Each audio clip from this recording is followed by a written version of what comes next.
कहाँ पे आप तैनाती है आपकी? मेरी आलमबाग डिपो में स्टेशन इंचार्ज के पद पे तैनाती है।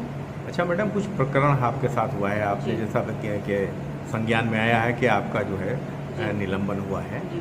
तो उसके बारे में थोड़ा विस्तार से बता दीजिए। जी। 25 मई 2023 को मेरा निलंबन मिस्टर अशोक कुमार जीएमपी द्वारा किया गया। उनके द्वारा जो भी मेरे ऊपर आरोप लगाए गए हैं, निलंबन आदेश में जो भी आरोप लगाए गए हैं, वो मेरी तैनाती के अंडर में नहीं आते हैं। मेरी तैनाती आलमबाग डिपो में है। मेरे ऊपर ये आरोप लगाए गए कि वाहन की दुर्घटना की सूचना समय से नहीं दी, और कैंटीन में जो सामग्री बिक रही है, एक्सपायर बेची जा रही है, उस पर मैंने कोई कार्रवाई नहीं की। अधिक पैसों से लेके सामान बेचा जा रहा है, उस पर मैंने कोई कार्रवाई नहीं की। ये सारे आरोप मेरे ऊपर बिल्कुल निराधार हैं, क्योंकि ये काम मैनेजमेंट के अंदर आता है, ना कि डिपो के अंदर में आता है। इन्होंने सिर्फ पर्सनल रंजिश के तहत मेरे साथ में इस तरीके का दुर्व्यवहार किया है। इससे पहले भी इन्होंने मुझे गलत आरोपों में आरोपित किया। जब मैं इनके सामने नहीं झुकी तो इन्होंने आनन फानन में बिना किसी सक्षम अधिकारी की रिपोर्ट के, बिना कोई जांच कराए मेरे ऊपर आरोप लगा के मुझे निलंबित किया। 2 जनवरी 2023 को मुझे चारबाग डिपो का चार्ज दिया गया, आलमबाग डिपो के साथ साथ में आरम लखनऊ के द्वारा। मैंने जब वहाँ पे काम करना शुरू किया तो बहुत सारी चीज़ें निकल के आईं, जैसे कि 500 चालान पेंडिंग पड़े थे जो ड्राइवर चालकों द्वारा किए गए थे। उस पर मिस्टर अमरनाथ साहब द्वारा कोई कार्रवाई नहीं की गई। जैसे डीजल घोटाला, वही ड्राइवर उस गाड़ी पे चलाए जा रहे थे जो डीजल बेचते थे, डीजल एवरेज कम देते थे, फिर भी उनको हटाया नहीं जा रहा था। जो ड्राइवर चालान करा के आ रहे थे उन ड्राइवरों को नहीं हटाया जा रहा था। कुछ बिल ऐसे थे जो ज़रूरत से ज़्यादा पैसा लगा के बना के भेजे गए थे। कई एक प्रकरण इनके सामने आए जो मैंने उच्च अधिकारी के सामने रखे। इनको इस बात से मतलब तकलीफ़ होने लगी कि अगर ज्योति अवस्थी चारबाग डिपो में रह गई तो बहुत सारी चीज़ें जो मेरी छुपी हुई हैं, जो इन्होंने मिस्टर गुरमीत सिंह के साथ मिलके की हैं, वो बाहर आ जाएंगी। तो इन्होंने मेरी एक रिपोर्ट जीएमपी को, आरम को की, उसकी कॉपी जीएमपी को की कि मैं बिना सूचना के 8, 9, 10, 11 फरवरी को कार्यालय से गायब रही, जबकि मेरी तबीयत खराब थी। 7 फरवरी की रात्रि को मैंने 8 फरवरी से लेकर 11 फरवरी तक अवकाश स्वीकृत करा के अपने आरम से छुट्टी ली, ग्रहण की। फिर भी मुझे इसी आरोपों में मिस्टर अशोक कुमार ने सारी चीज़ों को नज़रअंदाज करते हुए आरोपित किया।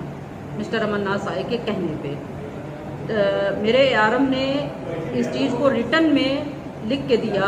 आरम ने लिख के दिया कि ये अवकाश स्वीकृत कराने के बाद छुट्टी पे गई थी। आरम की आख्या को नज़रअंदाज किया गया, आरम की आख्या को नज़रअंदाज किया गया।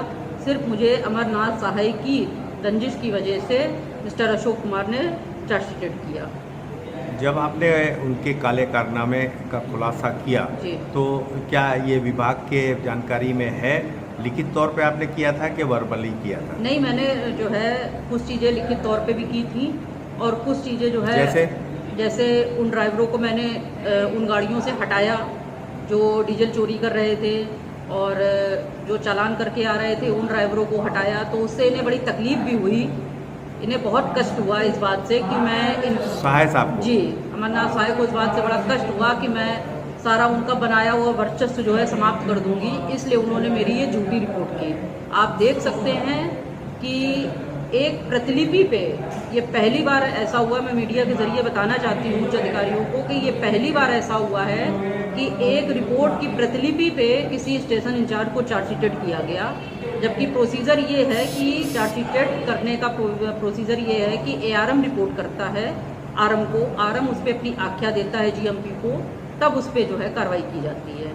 यही आरम और एआरएम को तो पता ही नहीं था कि मेरा सस्पेंशन होने वाला है, उनके तो संज्ञान में ही नहीं था, वो तो जब हो गया तब पता चला। तो ये मेरे साथ सरासर नाइंसाफी हुई है।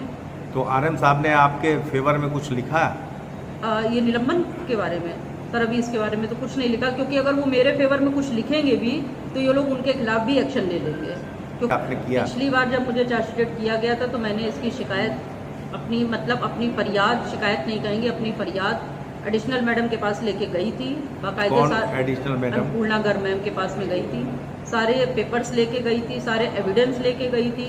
उन्होंने मेरी बात को सुना और वो डिसीजन लेती उससे पहले मिस्टर अशोक कुमार ने उनको गुमराह कर दिया। तो उन्होंने फिर इस पर जांच बैठाने के लिए कह दिया। चूँकि ये चार्जशीट पूरी निराधार है, तुरंत ही खत्म होनी चाहिए थी, लेकिन इन्होंने उनको गुमराह कर दिया और उन्होंने इस पे जांच बैठा दी। वो प्रकरण तो सर सॉल्व नहीं हो पाया और आनन फानन में हमें निलंबित कर दिया गया।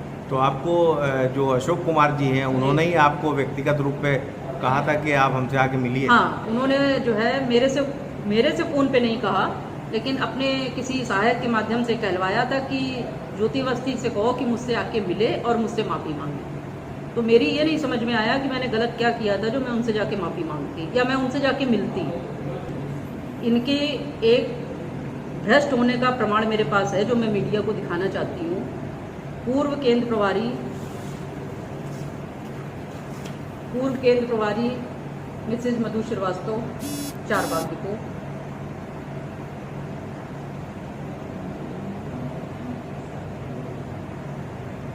ये उनकी चार्जशीट है इनके ऊपर ये आरोप थे कि 7 संविदा परिचालक और 49 संविदा परिचालक जिनके लाइसेंस रिन्यूअल नहीं थे और अनुबंध पत्र भरा नहीं था, उसके बाद में भी मिसेज मधु श्रीवास्तव द्वारा संचालन कार्य लिया जा रहा था।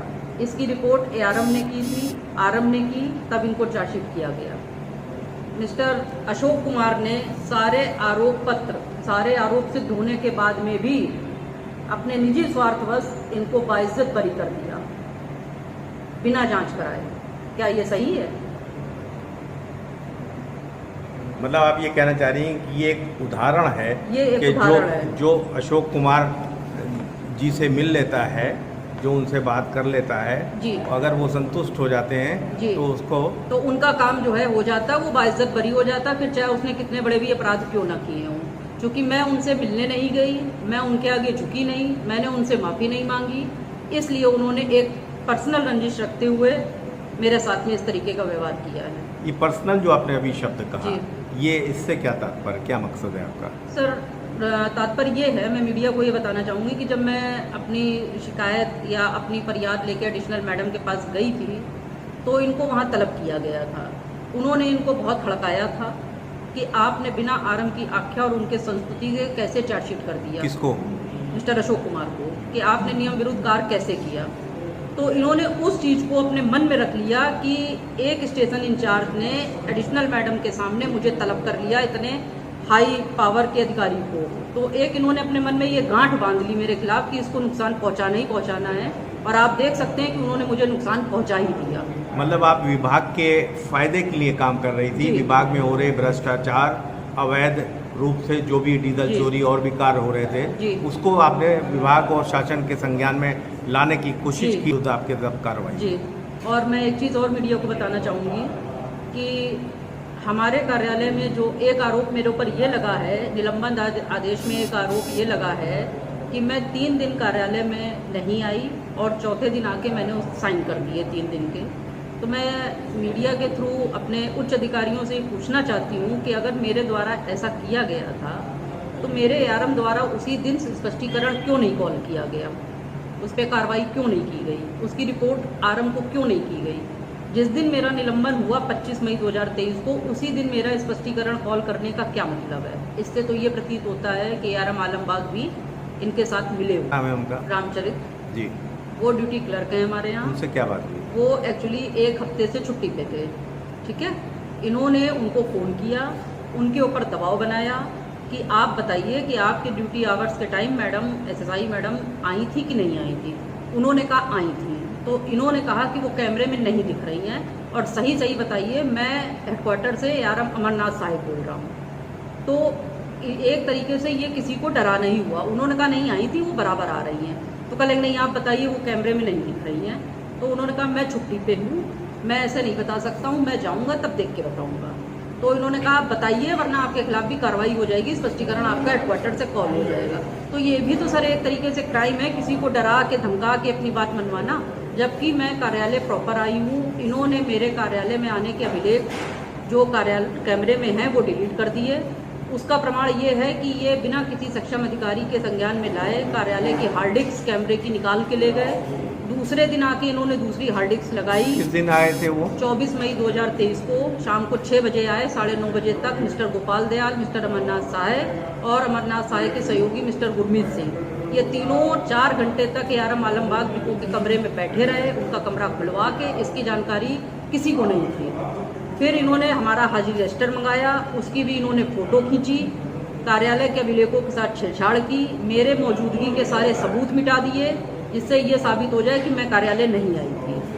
तो मैं मीडिया के जरिए अपने उच्च अधिकारियों से और माननीय मुख्यमंत्री से ये कहना चाहती हूँ कि इस तरीके से षड्यंत्र रच के एक महिला को अपने काम से हटाने और एक महिला को ईमानदारी से काम करने से मना करने का क्या ये सही तरीका है? हमारे कार्यालय में कैमरे लगे हुए हैं 16, तो उसका जो हार्ड डिस्क होता है, टीवी सिस्टम होता है, वो ARM के कमरे में रखा है, उनके कंट्रोल में होता है। तो वहाँ से ये बिना किसी की परमिशन के उसको उठा के लेके चले गए। अब तो यही बता सकते हैं कि उसे क्यों उठा के लेके चले गए।